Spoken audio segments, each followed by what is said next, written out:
develops this evening. More widespread showers and storms than expected after midnight tonight. We'll break down that forecast coming up. Wmbd News at 4 starts now. Today, keeping an eye on river levels. We'll take a look at who's impacted and the ongoing efforts to protect them. Also, lawmakers searching for ways to combat the state's teacher shortage. There's a new plan to help potential educators. And speaking of teachers, a local principal scores a huge honor. The special way his school helped him celebrate.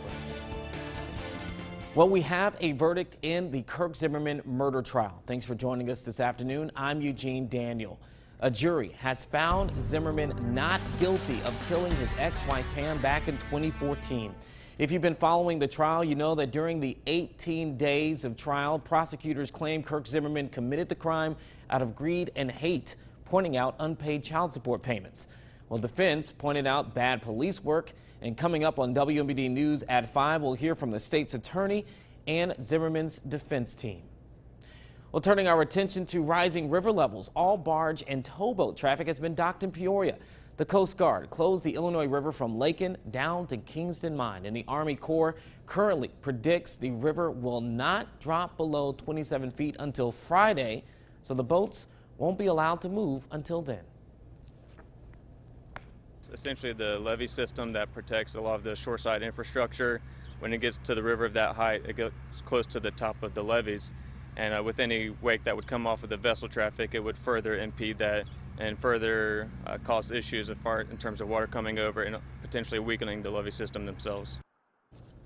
On Wmbd News at 5 and 6, Matt Sheehan takes a closer look at the river level's impact on the Coast Guard and the spirit of Peoria. Meanwhile, businesses along the riverfront are also closed this afternoon. And that's where we find Zach Hatcher. Zach, I'm told the river is now cresting, correct? Yeah, Eugene, normally where I'm standing, it's dry, but today it's a different story. The Peoria River front is flooded, and officials are out here making sure that everyone is safe and not trying to do anything that they shouldn't. Notice the squad car behind me here. The city is definitely on alert. And with the Illinois River cresting, we are seeing businesses closed. But as for Water Street, it's closed until further notice, and businesses there are still open, but businesses in the River Station building and also the Spirit of Peoria remain closed. Now, Peoria Public Works spent countless hours getting ready for this by filling sandbags and building a wall. I'm told they're still making additional bags in case they are needed.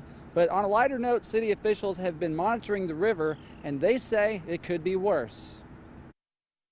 We're in much better shape today than we were 10 or 15 years ago, even with flooding. And really, this is going to be like the fifth worst flood in the history of the city. So not the worst, but it's definitely ranks up there pretty high. It's a messy situation out here, but I'm going to be out here monitoring everything. And as we get further updates, I'll keep you updated on what the situation is. Back to you, Eugene. All right, Zach, I would say don't get wet, but you've already done that out there. Stay safe, man. Well, not far from the riverfront, multiple people were rushed to the hospital following a crash this afternoon. The three-car wreck took place at the intersection of Jefferson and Spalding. First responders had to use the jaws of life to rescue a pair trapped inside a minivan. 2 other people in another vehicle were also hospitalized. And following up on a story we told you about this weekend, the body found in a LaSalle County field on Saturday is a 74-year-old woman. The sheriff says no foul play is suspected in the death of Linda Jackson. She's from Sandwich, Illinois. Someone reported Jackson missing last Monday after finding her car had been abandoned. It's no secret there's a teacher shortage in the state of Illinois, and state leaders are looking to solve that problem. Lauren Langer is in the newsroom now with a couple of new plans to try to close that gap. Lauren. Eugene, 2 bills in the General Assembly would pause or permanently delete a basic skills test for new teachers. Starting on June 30th, the academic proficiency test will be put on hold. The test currently has a pass rate of 25%. The bill's sponsors say the test also puts minorities at a disadvantage. So far this year, only 12% of African Americans and 14% of Hispanic test takers passed that test. The bill would halt testing until 2025.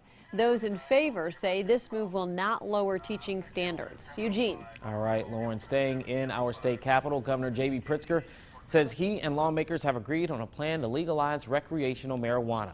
That plan would allow adults 21 and older to buy cannabis for recreational use from licensed dispensaries.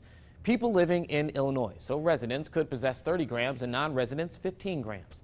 The measure, expected to be introduced today, will also expunge some marijuana convictions. The extra money is supposed to pay for state operational costs, including back bills and mental and substance abuse programs. Well, congressional Democrats and the president agree America needs a $2 trillion facelift for infrastructure. That includes roads, bridges, airports, even high-speed internet. But as our D.C. correspondent Morgan Wright reports, where the money will come from is still unsure. Pennsylvania Congressman Scott Perry says he's frustrated with the lack of congressional action on America's crumbling infrastructure.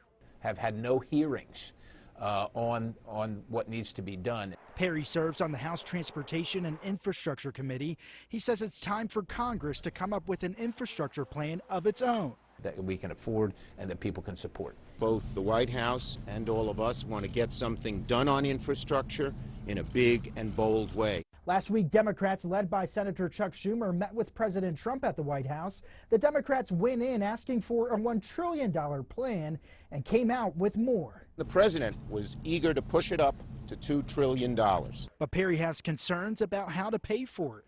Even if we raise the gas tax 50 cents, I think that produces about $300 billion over 10 years. He says the White House meeting wasn't a serious attempt at solving the problem. It's going to be a combination, I think, of fees, taxes, but also of policy. Like I said, none of us want to pay more in taxes, but we're willing to do our part as long as we know it's handled efficiently and fairly. So far, congressional leaders seem content to leave the hard questions to the White House. The two sides will meet again in 3 weeks to discuss President Trump's plan for paying for the $2 trillion price tag. In Washington, Morgan Wright. The Susan G. Komen More Than Pink Walk is taking place this Saturday, and if you're concerned about parking, CityLink wants to help. Participants for the walk can catch a ride for free from Northwoods Mall or Evergreen Square. Shuttles will begin at 6:15 in the morning and continue to about 7:15 in that morning. Picked back up,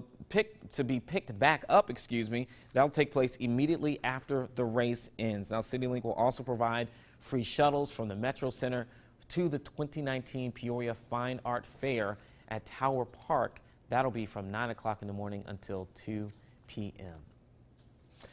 Are storms possible tonight? Chief Meteorologist Chris Chase will answer that question in your forecast when we come back. You're watching WMBD News, Central Illinois Proud, with Eugene Daniel and Chief Meteorologist